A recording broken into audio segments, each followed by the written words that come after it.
każdy z nas pewnie chciałby żyć w świecie, w którym prawo jest jasne i wszelkie transakcje, wszelkie operacje gospodarcze, czy to robione jak biznesowo, czy też prywatnie, są jasne i w oczywisty sposób opodatkowane. I tak też chcielibyśmy traktować rynek nieruchomości.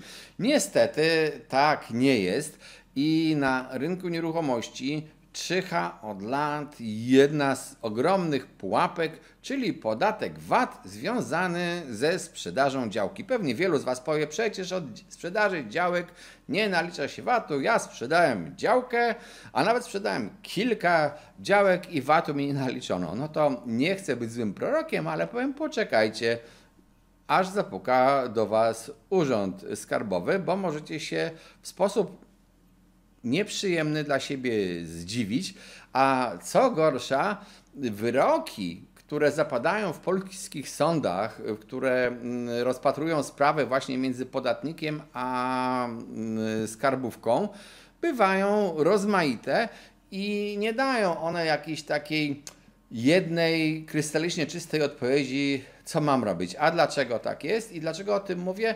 No bo znów mamy kolejny wyrok, który jest bardzo ciekawy i może Wam powiedzieć wiele o tym, jak niepewne jest inwestowanie, czy w ogóle kupowanie, albo nawet sprzedawanie swoich własnych, nie z myślą o zarabianiu pieniędzy prowadzonych działań, inwestycji w Waszych prywatnych działaniach. Jeżeli w ogóle jednak chcecie wiedzieć więcej o rynku nieruchomości, zapraszam, subskrybujcie ten kanał.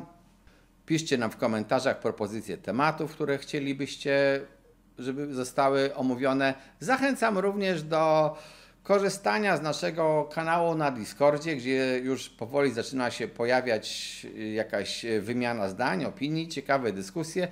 Link na dole i zapraszam również do korzystania ze szkoleń na Symen24, gdzie można się wiele dowiedzieć o obrocie nieruchomościami. Jak jest z tym VAT-em i o co z tym VAT-em chodzi. Więc zacznijmy od tego.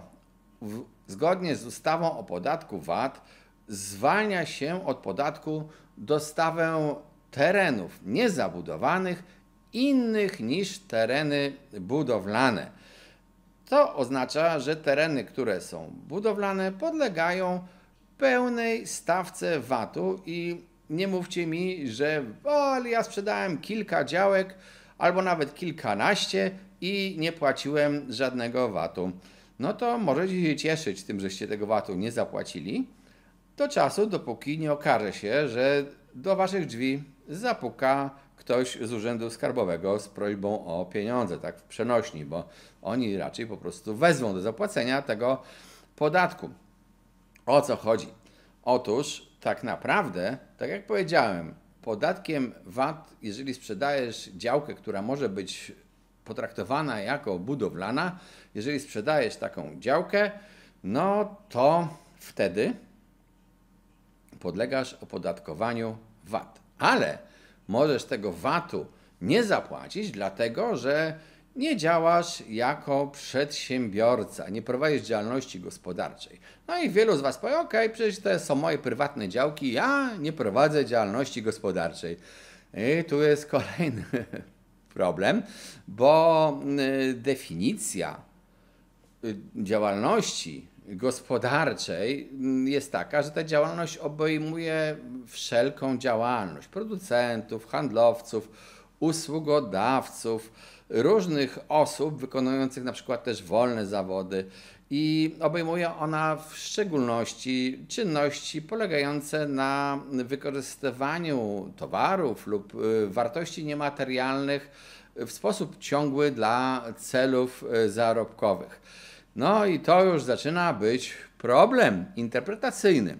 Dlaczego? Bo na przykład fiskus bardzo często uważał, że jeżeli ktoś kupił działkę i ją podzielił i potem sprzedawał te działki wynikające z podziału, no to jednak prowadzi działalność gospodarczą. I tutaj też było sporo spraw toczonych przed sądem, bo przecież ten kto miał zapłacić podatek, niekoniecznie chciał się zgodzić na to, że sprzedał działki za jakąś cenę, nie uwzględnił w tej cenie VAT-u i nagle musiałby zapłacić pełną stawkę VAT, to może by nawet na tej transakcji stracił.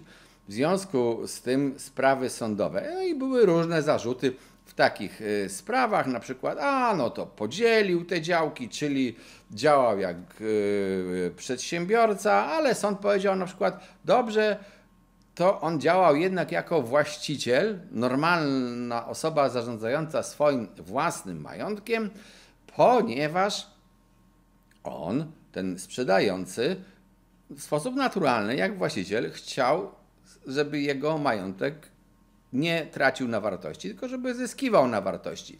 No i takie sprawy były. Celowo mówię to w pewnym uproszczeniu po to, żeby była jasność dalszego wywodu. I w tych sprawach zdarzało się, że wygrywali podatnicy. Przypominam, niestety w Polsce nie ma prawa precedensowego, wobec tego każda taka sytuacja musi być rozpatrzona przez sąd i może się zdarzyć, że zostaną wydane inne wyroki. I tak na przykład też zdarzyło się ostatnio, kiedy mieliśmy do czynienia z sytuacją, w której małżeństwo kupowało i sprzedawało działki i robiło to wielokrotnie. Kupili kilkadziesiąt działek, potem je sprzedawali, potem znowu kupowali i tak na zmianę ta ich działalność się toczyła. No i oni oczywiście uważali, że działają, zarządzają swoim majątkiem, działają w sposób taki prywatny, nazwijmy to, nie są przedsiębiorcami.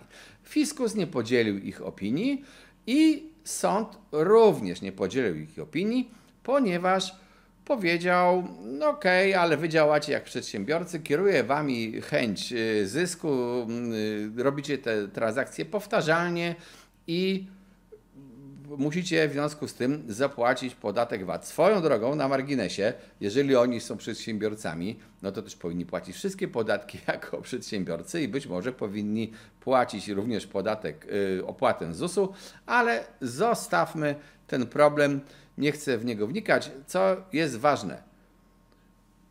Powiedziano im, że zrobili ileś tych transakcji i działają jak przedsiębiorca, muszą płacić podatek VAT. Pytanie moje brzmi, jaka ilość transakcji powoduje, że zostajesz uznany za przedsiębiorcę? Czy tych transakcji musi być kilkadziesiąt? Czy tych transakcji może być tylko jedna? Albo czy te transakcje mają być 2, 3, 4? Czy ktoś mi potrafi odpowiedzieć na to pytanie? Przecież nawet przy sprzedaży jednej działki, co prawda tutaj trudno powiedzieć o tym, że działasz w sposób ciągły, ale przy sprzedaży jednej działki możesz ją kupić okazyjnie i ją potem odsprzedać. Działając jak przedsiębiorca, przy sprzedaży 2, 3, 4 działek, no tutaj już mamy do czynienia wyraźnie z powtarzalnością. Ale jeżeli na przykład ktoś kupił nawet 3 działki, myśląc sobie, ta będzie dla mnie, a 2 pozostałe dam dzieciom i je sobie trzymał, a potem dzieci nie chcą mieszkać obok niego albo jakiś inny powód i on te działki sprzedaje. Może 2 tylko odsprzedaje, bo na jednej się budowała, może wszystkie 3 sprzedaje. No to teraz, czy on działa jako przedsiębiorca z chęci zysku, bo sprzedał jedną działkę na przykład w styczniu, drugą sprzedał w kwietniu, 4 w czerwcu. No powtarzalne czynności, nawet częstotliwie, bo co 2 miesiące czy co 3 miesiące sprzedaje działkę.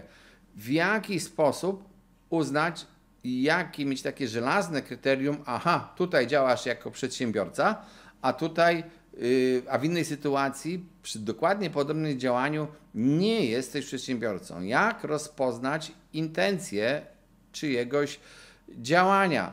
Czy każdy sąd będzie tak samo interpretował twoje tłumaczenie, bo mówisz, ja chciałem kupić dla siebie i dla dzieci, a one nie chciały mieszkać, więc sprzedaję te działki. A ktoś powie tak, a to dobra, to tłumaczenie jest, możesz tak się tłumaczyć, ale ja ci nie wierzę i osądzę cię całkowicie inaczej. Może tak być? No niestety, tak może być. Polskie prawo ma wiele takich pułapek. Obrót gruntami i nie tylko gruntami, w ogóle nieruchomościami, dlatego właśnie jest trudny. Ale może powinniśmy domagać się od tych, którzy tworzą prawo, czyli od posłów, od senatorów. Naprawcie prawo, zróbcie tak, żeby prawo było przejrzyste, żeby każdy z nas, czytając treść ustawy, wiedział, co go czeka. Żeby wykonując jakąś operację, nie musiał studiować 20 różnych ustaw, bo dopiero z ich połączenia i z ich interpretacji wynika, że może być uznany za przedsiębiorcę. Żeby prawo było takie w miarę zero-jedynkowe. Ja wiem, że to się może prawnikom nie podobać, bo będą twierdzili, że nie wszystko da się przewidzieć, życie jest nieprzewidywalne, nie wszystko da się precyzyjnie określić. Tak, to prawda, zgadzam się z tym, nie wszystko da się tak określić zero-jedynkowo, ale też nie może być tak, że w Polsce od lat prowadzone są sprawy właśnie o ten podatek VAT od sprzedaży działek, że ludzie są męczeni interpretacjami prawnymi, że w bardzo podobnych sytuacjach zapadają rozmaite orzeczenia. No coś z tym po prostu trzeba zrobić. Słuchajcie, mam nadzieję, że będziecie potrafili wpłynąć kiedyś na posłów, żeby uchwalali dobre prawo. A Was zapraszam do subskrybowania tego kanału, do pisania w komentarzach, o czym chcecie nowe audycje. Jeżeli chcecie wiedzieć więcej o obrocie, na przykład o obrocie gruntami, zapraszam na szkolenia na cement24.pl.